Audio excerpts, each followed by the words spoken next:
Welcome to Wrestling is Hard, where every side is the dark side of the ring. Follow us on Instagram and Twitter at hard4wrestling. Email us questions and complaints at wrestlingswrestlinghard@gmail.com. I'm Jim. Welcome to our summer vacation episode. Yay! I'm on vacation. So we recorded a little something for you. I swear it's live. If you're watching on YouTube, you can tell it's live because we have different clothes on. So I had to think of something. And sometimes I do a better job of thinking of stuff. And sometimes I'm like, yeah, I didn't do a great job of this. I was thinking like, okay, what are the most outrageous things that have happened in 2022 so far? And I came up with a list. Now, it took a while for me to get to 16. I got 16 entrants. We're going to do a bracket, completely randomized. I had a couple of podcast-specific ones. But some stuff happened in the last 2 weeks that just filled it in for me, so I didn't really have to do anything. Do you want to know what the two things were that were podcast specific, Brandon, Chris? I would love to, yeah. Okay, number one was... Is this like honorable mention? Sorry to cut you off. This is honorable mentions that didn't make the list. And we'll put it on our Instagram, so go follow us on Instagram. We'll put the lists up. So honorable mentions.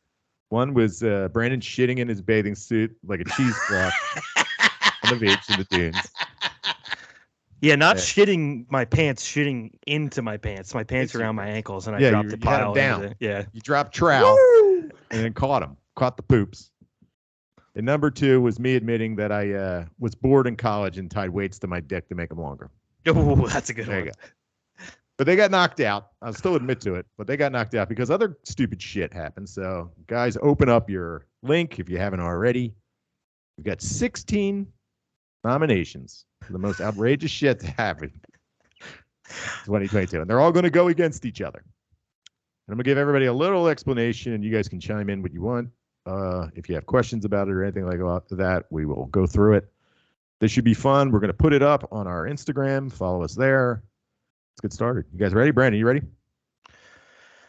I think so. There's a lot of room here for me to recreate that Rey Mysterio's plastic eyeball versus Hana Kimura's real life suicide incident because I see a couple dead bodies on the 60.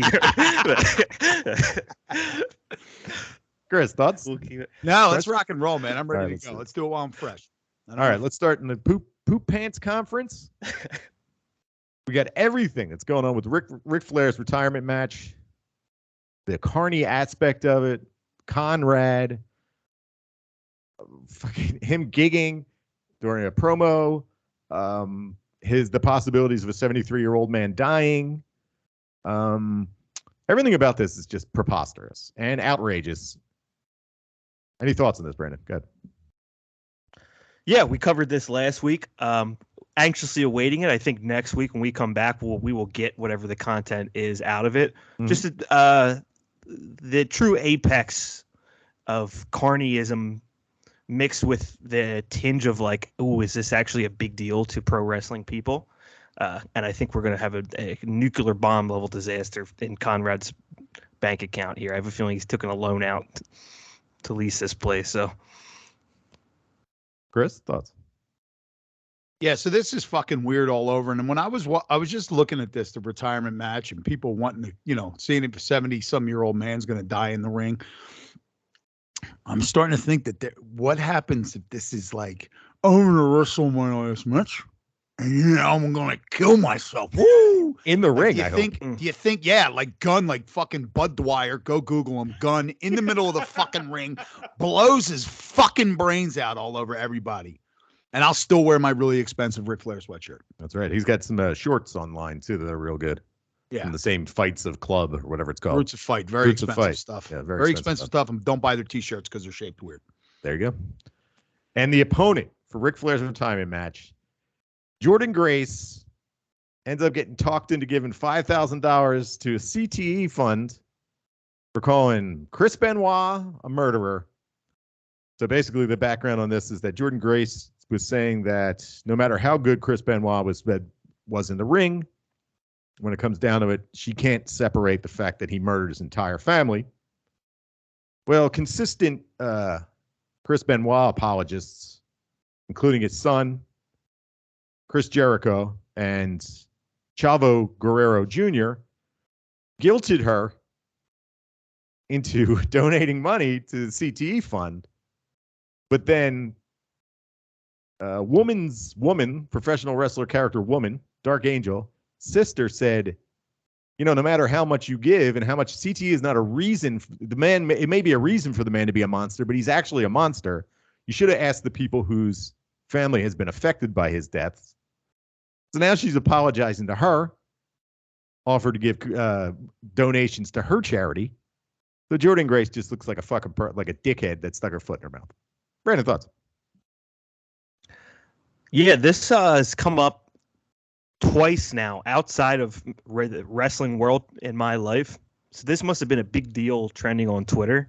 I think Jordynne Grace said something about that Chris Benoit maybe actually wasn't that good of a wrestler, which was a big deal. Right. And which I haven't been able to formulate a good take on this yet because it's so stupid and hard for me to conceptualize.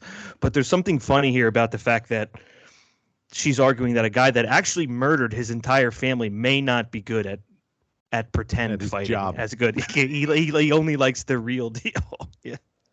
So I think for this matchup, I'm going to go with this one because it keeps. Again, like 3 separate people have reached out to me, or I've heard it on another podcast. And Ric Flair hasn't happened yet. If he right. Bud Dwyer's in the ring of Jeff Jarrett, like crushes a guitar over his head, and that's the last thing that ever happens to him, this is going to skyrocket to the top. But we haven't gotten there yet. Chris, thoughts? So I see this a little bit different than you guys see it here. It looks like Jordynne Grace did something that a fucking 26-year-old would do.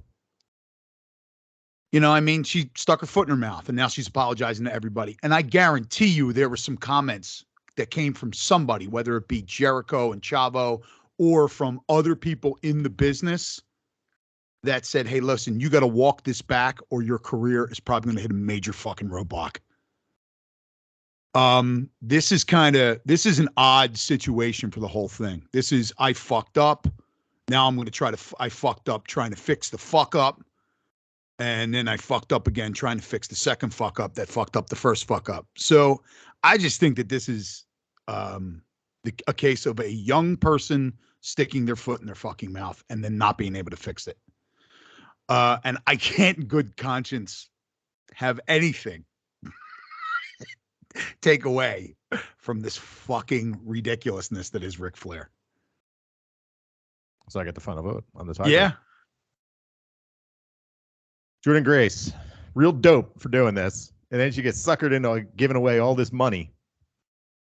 And then suckered into apologizing for giving money. It's pretty ridiculous. But, man, the entirety of Ric Flair's entire retirement match, the build to it, the fucking promo, really. I would have been on the fence if it wasn't that I didn't get a video of Ric Flair bleeding all over a parking lot with Jeff Jarrett. And his it's not even white. It's not like old man white. It's platinum blonde mustache. The Ric Flair retirement's got it for me. Sorry to the families of those killed by, the family of those killed by Chris Benoit. Chris Benoit, piece of shit. Ric Flair retirement match. Bigger piece. Well, fuck death. It's more outrageous. Can I just add to was it woman's sister who has always been outspoken about this whole situation? Yeah, the first thing, neither can I. The first thing she said was, before she got money donated to her cause or whatever, was, once again, nobody's mentioning my fucking family. Right. They're all just talking about Chris Benoit again. Nobody's mentioned the family that was fucking murdered. True. Can we just erase him from this whole fucking situation? I would love to, but people always got to bring it up. Bringing him up, and he hasn't been around for a very long time. He killed his family and all this stuff, but in the ring. So this guy murdered his family, but man, he could really clean a toilet. Nobody's fucking saying that. Let me just bring this. Real quick, it just popped in my head. The difference in the wrestling community with the wrestling fan base community and every other fucking, we'll lump it in with sports just because they have a massive fan base for particular people. Nobody's saying that about OJ. No, he's still a murderer. Football fans were like, nope, murderer, fuck him. Dude's murder. And Ric Flair too. Ric Flair's going to have a retirement match. And we didn't talk about this, but Ric Flair's last match. Ric Flair's going to wrestle one more time. I understand why they did it. It's a fucking tag match. That's a fucking letdown. I'm sorry. I'm Did you sorry. really think he was going to go? No, I didn't. But we're going to get him. Don't tell me he's going to have one last, like it was like, no, a tag match is just, it's a fucking spectacle. But it's listen, fucking you wrestling one last time.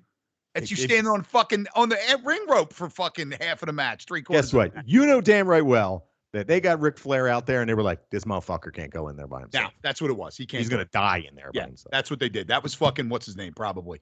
They probably had him because he was working a lot with Jay Lethal, and Jay Lethal probably went back and went, no. Rick, what are you doing? You're going to kill yourself. Brandon, final thoughts on that?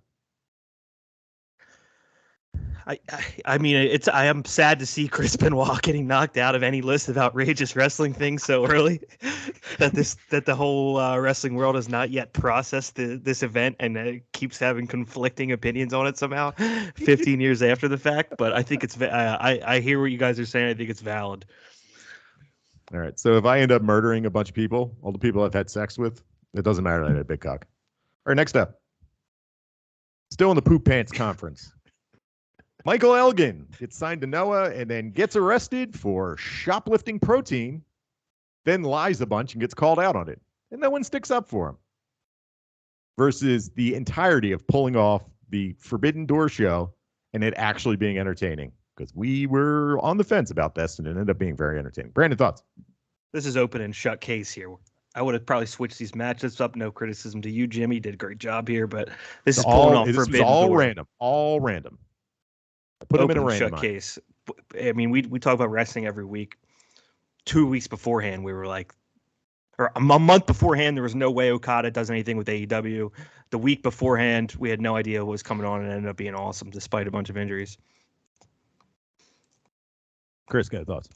Jim, what's that major intersection in Tokyo where the people walk in the triangle? Shibuya Crossing. Okay, if Michael Elgin's if Michael Elgin's story was him running around naked in that intersection, jerking off with his finger up his butt, running around a circle in the middle of the fucking day, it still wouldn't win because it involves Michael Elgin, and I couldn't fucking care less. It wouldn't be possibly. So we're gonna go with Forbidden Door on this one.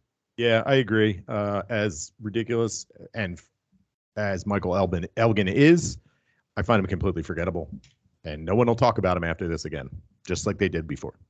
Just realize that I want everybody to realize that I had him running around naked, jerking off with his finger up his butt in the middle of a major intersection in Tokyo, and nobody even batted an eye when I said it. Because you would do it. I think so. Respect.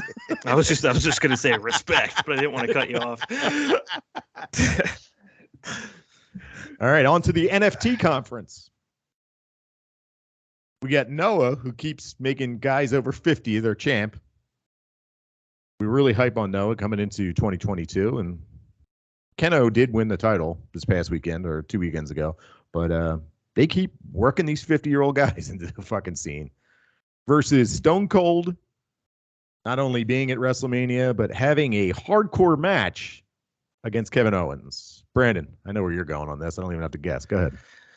You got it, buddy. Stoney getting suplexed outside the ring and fucking WrestleMania. Can't beat that. Chris, good. Stoney Oni. Yeah, this is still one of my match of the year candidates. Yeah, it's nuts that it was only a few months ago we were watching Stone Cold taking bumps. And it was good. Outside the ring. Yeah, and he was good. And then the Vince bump and everything else. It was fucking ridiculous. Oh, right. That was a good WrestleMania for those moments. All right, next up. Now, this is a tough one. This is the one where, mind you, this is completely randomized. Sasha Banks and Naomi walking out. Same one. Versus Vince McMahon and everything that's going on with Vince McMahon, from lawsuits to all the information that's coming out to him sending dick pics. Now that's new information. The dick pics came out recently. Fuck. Brandon, thoughts? Or your pick? I said this to you guys in text. The thing with all of the Vince McMahon stuff is this. I don't know if I've had a fucking dream of all this stuff, and then I'm watching it again, but it's like this feels so underwhelming to me in the worst way possible, where I'm just like, this was a foregone conclusion since 2001 when I was a kid watching this is how Vince was going to go out. So it does not feel as outrageous to me as it probably should. So for that reason, I think I'm going to go with Sasha leaving at the top of her career there. Good, Chris. And Naomi. Thoughts and pick. Yeah, like I said, Brandon just said, this is a tough one because, like you said, like, a multi-million-dollar fucking, however much WWE's worth, however much he's worth, he's scumming around and doing all this kind of shit. Doesn't seem that fucking surprising in this day and age. But at the same time, a couple of talented individuals that really don't have any place at any time in WWE and now have options walk out. None of this to me is all that outrageous. I really don't find it. So look, I'll just, for lack of a better way of deciding this, because it just seems both of them just seem kind of par for the course, especially like, Sasha Banks and Naomi walking out should have happened. Right. These are really talented women that were just never truly showcased, especially Sasha Banks. Never really showcased the way she should have been. There was a couple matches here and there, but they always bounced back to Charlotte or Becky Lynch every opportunity they had, and then brought Ronda in. So, I'm just going to go with the Vince just so Jimmy has to make a tiebreaker here. I got to go with Brandon. This is the most outrageous of 2022. And the least surprising aspect of this entire thing is the fact that Vince is scum. The boss of all the guys that were on the penis sexual assault liquor plane was also doing crazy penis inappropriate stuff. Is like not the boss of all bosses. It's not surprising. None of this is surprising. It's not outrageous. My mind is not blown. When I heard it, I was like, holy shit, they finally got him. Not holy shit, Vince is doing what? Like anybody that's been paying attention to wrestling in the last 30 to 40 years knows it's full of scum. Yeah. Why wouldn't the head of the biggest scum company be a scum? I got to go with Sasha and Naomi just because it was absolutely came out of nowhere, and WWE's reaction to it, which was unheard of since Stone Cold. Also, Sasha Banks she's asking for $30,000 per appearance. She'll get it. And she's getting it. What was she charging for signed photos? $90? $90. Yep. And she'll get it. Yep. Good for her. Well, there's a question mark there. Don't worry about that. All right. Let's go to where are we at? You wouldn't recognize him shit in a truck. I'm sorry. Go ahead. I was just thinking of it. Did you see that Violent Miracle breaking down the signing to these people, like how a signing works? No, and how much it costs on Twitter. No. It's very entertaining. You should follow him, Chris, if you don't. Violent Miracle. Yeah, I think I don't know if I follow him on Instagram. I don't follow him on Twitter. I think you might listen. They're just some people were like, oh, 30,000 for a signing. They're going to charge $50 a head. He's like, this makes so much sense. And he was like, no, at $30,000 and $50 a person, that's an 86-hour long signing. Like, here's how math works. Here, how you plan an event. And he was getting like backlash. I just love that kind of shit where people just like fail to do like basic multiplication or yelling at people on the internet. So yeah, they're there for if an you like entire that kind of weekend. stuff. She's getting $30,000 to do that. Plus she's getting per sitting. She's got to meet strangers, and she's Sasha Banks. She's one of the biggest names that are going to be there. She's got to meet hundreds of strangers at a big fucking event, and she's got to sign and be happy and friendly. She should get paid. It's like at 3 minutes. At 3 minutes a person that are paying, you can get through max. What is that? 20 people an hour, 20 groups. So it's like $30 fucking bucks doesn't add up, buddy. It's going to be like $1,000 to see Sasha Banks. Right. Yeah. So, yeah, and I don't know what the event was, but you had to look at somebody like Sasha Banks is probably one of the reasons why you're going. Right. Like if she wasn't there, you wouldn't be there and they would get nothing. Know your fucking value, know what your value is to whatever you're doing. She seems to. I became social media friends with Violent Miracle, and he suspiciously posted some Sid Vicious stuff immediately after we talked about it. He did, and which the was fucking exact great. promo and thing we were So talking great. about. And I was like, I think he might listen. If you do, Got you. hit me up. Hit me up. We love Sid too. All right, how about the wouldn't recognize him shitting in a trough next to me conference? We've got the entirety of Control Your Narrative, basically the anti-woke conference of guys that can't keep their mouths shut that are dicks in real life, versus every time we watch a Joshi event and we get multiple shoot headbutts, especially in that fucking match between Suzu Suzuki and Mirai where they were just slapping heads together. It's fucking insane. Brandon's thoughts. How about a shoot headbutt in blackface in Joshi? Jesus. Does that count? Because I think we got a couple of them. I will not defend that. That was ridiculous. If the blackface shoot headbutt in Joshi is not a part of this, I think I'll go with the CYN boys. The CYN boys. Chris. Yeah, let's just go with the CYN. There's a lot of blackface in Japan. I mean, right? That's like they don't. That's not thought of as anything. I guess. I mean, I guess. Listen, I don't know. I'm not defending it. It's bad. I can't speak I'm for not- them. It doesn't look I'm not good to me. defending, but it doesn't look good to me either. But I can remember going back and watching cartoons and stuff, and you get some questionable. Man. There is a Kinnikuman who is Kinnikuman in blackface. Yep. So, yeah, it's pretty bad. Yeah. Next up, here's one that made the list that I forgot about. Tammy Stitch, aka Sunny, killing somebody with a DUI versus the entirety of Jericho's outrageous hair. Brandon.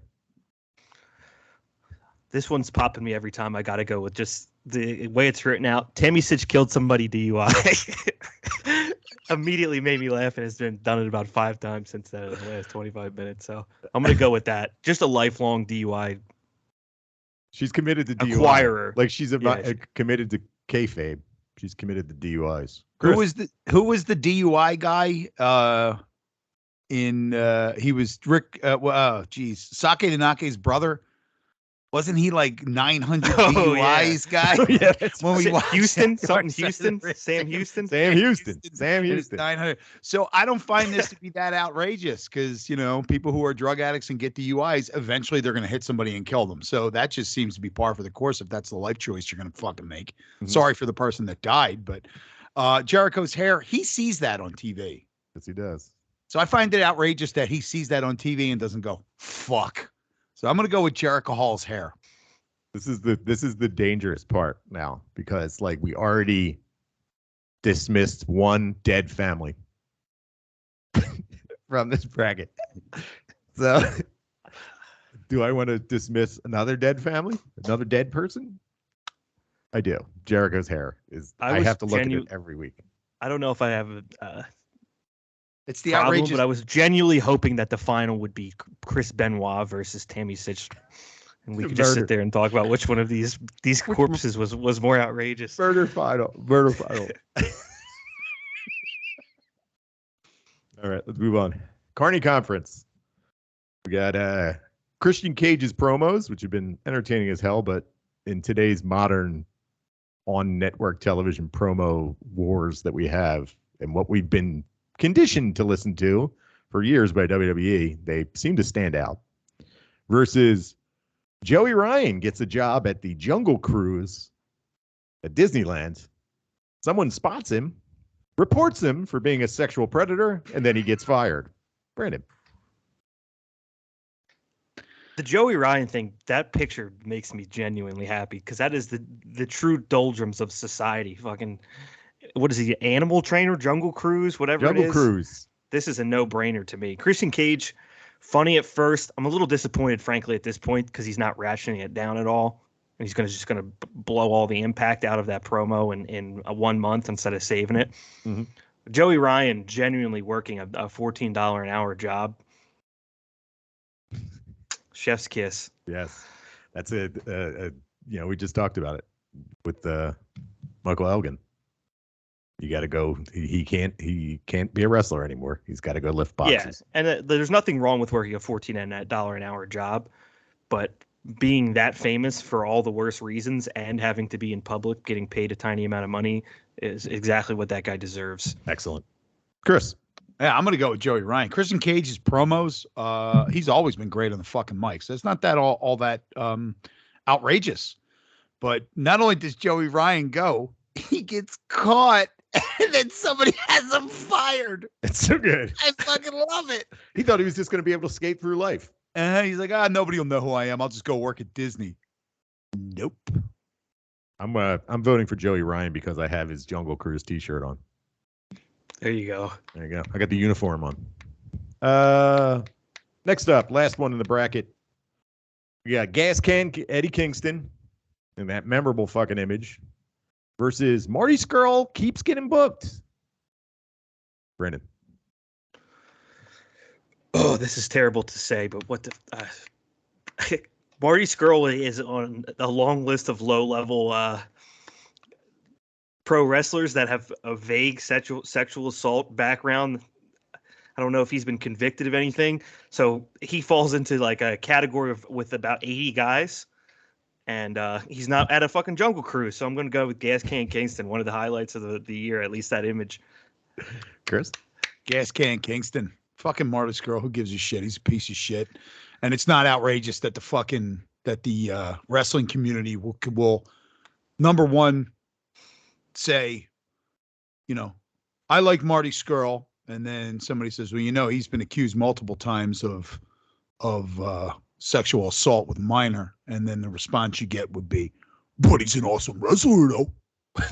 So yeah, fuck him off the list. Then that image of Gas Can Kingston is fucking burned into my memory. Yep. I mean, it's one of I've watched a lot of wrestling in my life. That's up at the top. It's him walking down bloody with the gas can. That was fucking great. Loved it. I also say Gas Can Kingston. Marty Scurll. Fuck that dude. But still. Here's the thing about Marty Scurll too. Not even that fucking good. No.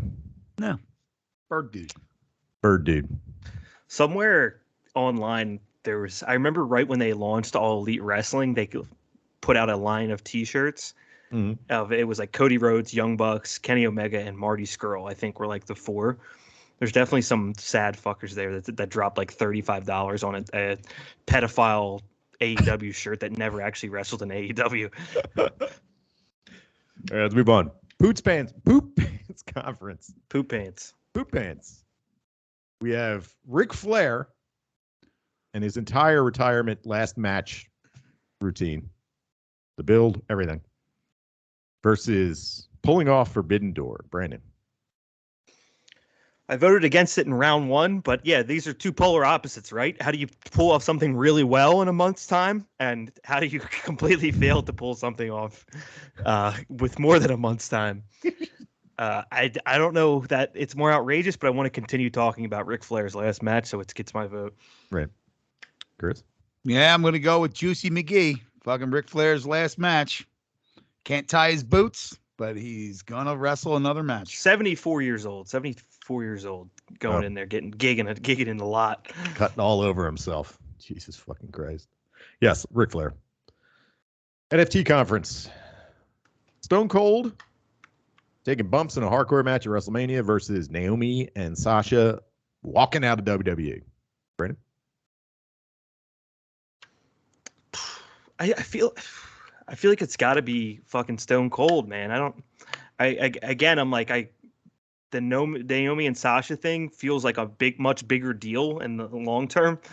But I truly, even until he walked out the ring, I was like, they're not going to have him slamming on his fucking head onto the concrete. So in that sense, that felt outrageous to me. Chris? Stoney McGoney. Same reasons. What do you got, Jim? What would you have voted? I would have voted I am going to vote for Sasha Banks and Naomi. Just the amount of money and notoriety that they walk away from and how they really don't know. I mean, it's good that they know their own value and they represent their own value and they're like, this is how much I think I'm worth. But to walk away from that is just crazy. But good for them. But Stone Cold goes through. Well, we get a legendary matchup in the finals, semifinals. All right, next up from the wouldn't recognize him shitting in the trough. Next to me, we got the Control Your Narrative boys. I don't think. Oh, there is a girl. I think Nia Jax is involved. So another fucking dickhead versus Chris Jericho's hair. Brandon. Control Your Narrative. What's our favorite part about this? I think it's that the amount of big names that they have, and they still have to wrestle in like the Electric Factory. They're wrestling the Electric Factory, which is less than 2,300 in Philly, probably, right? Yeah, they got to bring out chairs. It's smaller, I think. I think I'm going to go with Control Your Narrative here. They couldn't be doing any worse. It's pretty hard to get that big of names that headline major WWE events and not have them be able to sell out like the fucking Electric Factory. So it's funny. Talk about controlling your narrative. They really fall off a cliff. Go ahead. They've controlled nothing. They've controlled the ability to not have a crowd. Chris, who you got? So Control Your Narrative is the wrestling with wrestlers that the company made, not wrestlers that made the company, right? Mm-hmm. Braun Strowman never would have been a wrestler if it wasn't for WWE. They found him. They brought him in. He left and nobody fucking cared. EC3, same thing. He was there. He wasn't there. He was back there. And now he's gone and nobody cared the entire time. So I'm going to go with Control Your Narrative as the most outrageous thing that we've seen out of these two. Because Jericho's hair is always going to be Jericho's hair. And it's not all that outrageous that not all that outrageous that he's a fucking egomaniac. So let's go with CYN, Control Your Narrative, wrestling. All right, last part of the Carney conference, Carnies. Joey Ryan working at the Jungle Cruise ride at Disneyland and then getting fired versus Gas Can Kingston. Brandon, good. I'm gonna go Jungle Cruise Joey, man. Not often do you get that posterized. Chris. I'm going to go with Gas Can Kingston. That fucking image is burned into my memory. Okay. Just for the fact that this guy is getting his comeuppance and not being able to work places, I'm going to go with Joey Ryan. That hurts. It is outrageous. Finals. We got a bunch of dickheads on one side, and we got a bunch of old guys on the other. All right, so here we go. Semis. Ric Flair, his entire last match, everything about it. Most importantly, that video of him bleeding all over the fucking parking lot. This has gotten out of control. Looking at this Final Four. I know. Versus Stone Cold Steve Austin wrestling in a hardcore match at WrestleMania. Go ahead, Brandon. I know where you're going. Come on. You love Stoney. You don't know where I'm going because outrageous here. Yes, outrageous is the key. Outrageous. I think I have a soft spot for this event because Chris was just all over it from the beginning of the podcast that this guy is screws loose beyond your average old wrestler screws loose. And we've just kind of been keeping our eye on it, and it's fallen right into our lap here, right on time next week. Like, it's happening. My God, it's really culminating just as we anticipated. So I've got to go Ric Flair. It just would be crazy not to. We've been eyeing this up 18 months down, or if you look back.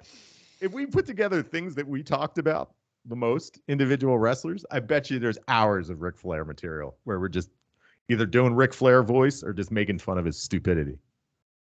Chris? WrestleMania, Stone Cold wrestles in a hardcore match. I never enjoyed, I think, a WrestleMania moment more than that moment.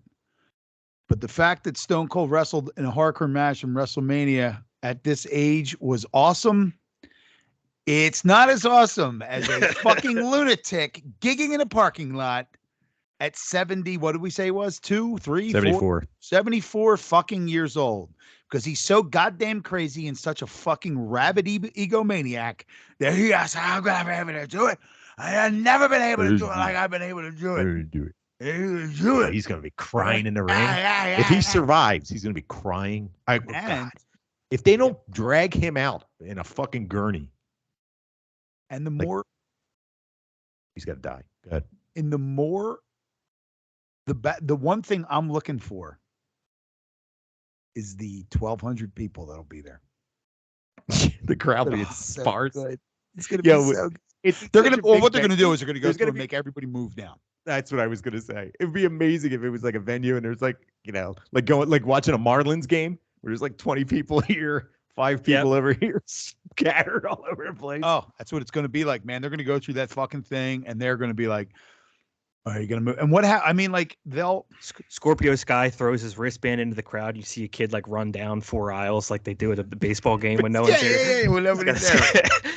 When it's fucking August 12th and in Miami, and they're playing like they're 2 of the worst teams in baseball playing, and they're in extra innings. And it's a Wednesday. Somebody's coming from 30 feet away to pick it up. 2 dudes fist fighting over a foul ball because there's no one around them. Yeah, exactly. Good times. He's All right. taking fucking. We're not done with this yet. No, we still get to talk about it. The other semifinal, Control Your Narrative versus Joey Ryan working on the Jungle Cruise at Disneyland and then getting fired. Go ahead, Brandon. Oh man, this is a really tough one for me. The Joey Ryan thing has just really snuck up on me. Is like fucking hilarious. But I think I'm gonna go with the pro wrestling crowd actually kind of not embracing this specific type of stupidity, and all of these people that went from probably getting $50,000 paychecks to work an event for going to a total gate of like $8,000, and then fucking Nia Jax, Braun Strowman have to sit there and split it up amongst everybody. Ends up not even paying for their flights and hotel. Chris? I'll go CYN. Good. Chris? Former superstars wrestling for no one because they want to do things their way. This is why you get told by your bosses to do things a certain way, because no matter how much you think you know how to fucking do it, you don't know how to do it. You suck at it. You need guidance. And they need guidance, and Control Your Narrative is fucking ridiculous. And at this point, I think I may want to go to it just so I can laugh. But I don't want to give them my money. Maybe I can get free tickets somehow. So who are you picking? Control Your Narrative. Control Your Narrative. What would you have gone with?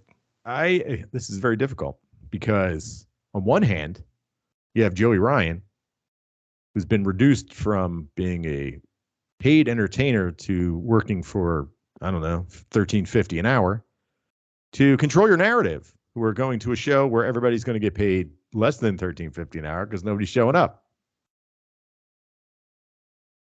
The one Control through line here that we've somehow landed on is that it's 2 things where the wrestling community is actually rejected as a scumbag for once.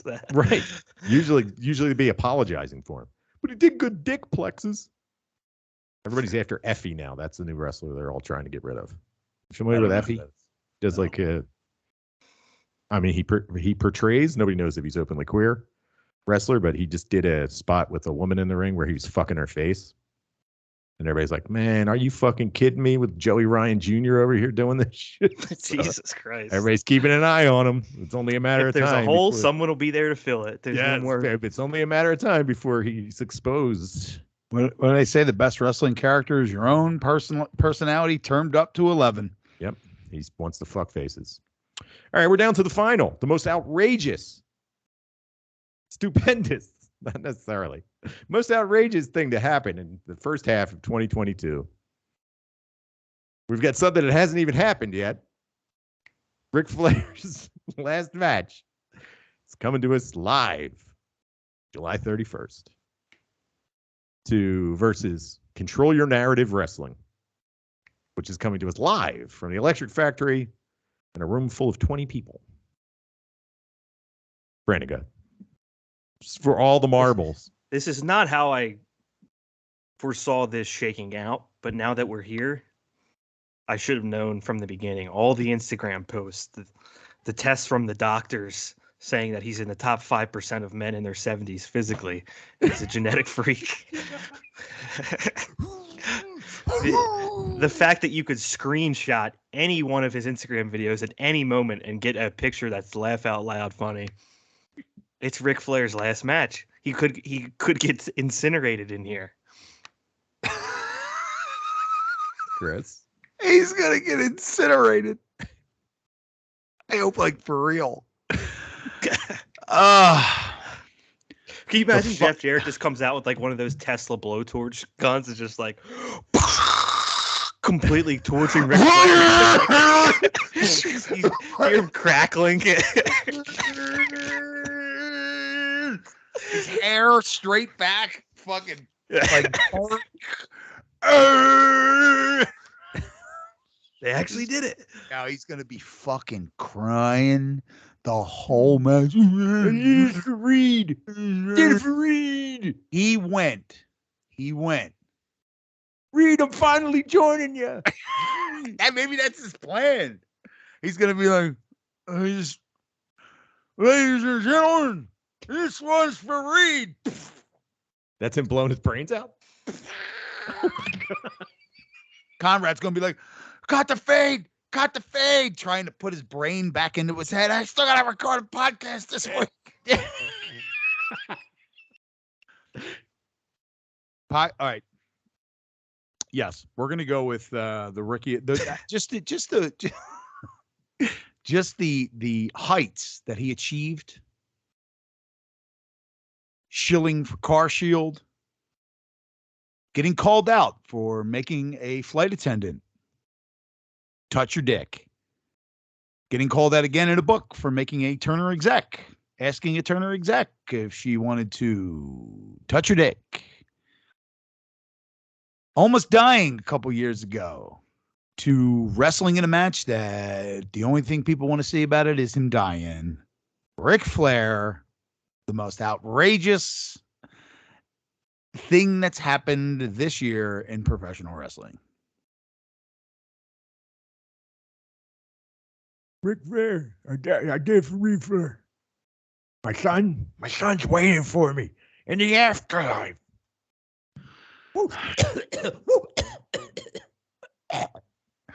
Dies. He's Ric gonna Flair for the win. He's gonna show up for the all-night Edge and Lita sex show in heaven, and then he's They're gonna dead find too? out. They're dead. No, it's just gonna find out it's in hell. Well, Edge is a vampire. Yeah, he is a vampire. So is he ever truly alive? Multiple deaths on this outrageous half of 2022 bracket, and only the potential death made it to the final and won. Fuck. Brandon, final thoughts on this highly entertaining bracket that we did. Oh my god! I mean, I got a lot of them, but I think we landed it probably in a pretty good spot here. What is it? July 31st. July 31st is this event? So the next time you see us, we will have to recap this. I guess we'll have watched it. I don't know. Are we paying for it? I'm not paying for it. Ain't fucking paying No. for this shit. And I just want to do the whole thing in honor of 75-year-old Julian LaFrancis Lassiter, who was killed by Tammy Sitch on March 25th. Okay. He lost. Just let him know if you're listening. If you're Out in round family, one. Sorry to the Lassiter family. if you're friends with his family, we wholeheartedly apologize that he wasn't important enough or outrageous enough when he died. He lost to Ric Flair's stupid fucking match. It's gonna stink and he might die in. BAC of 0.28. Woo. Goosey. Tammy Stitch. Farting on porn and killing motherfuckers on the street. That's our Tammy Sitch. Chris, final thoughts? No, I got nothing. Ric Flair. Can't wait. There you go.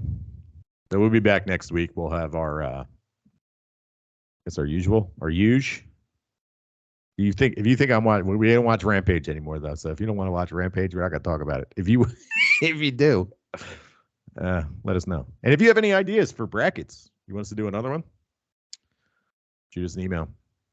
WrestlingIsHard@gmail.com. All right, guys. Let's get out of here. Thanks for joining us this week and join us here every week at Wrestling is Hard. Follow us on Instagram and Twitter at hard4 wrestling. Sign up for our YouTube channel. Go watch us on YouTube. Wrestling is Hard Productions. Tell your friends. Give us 5 stars on iTunes. Brandon and Chris, I'm Jim, and we'll be back here next week.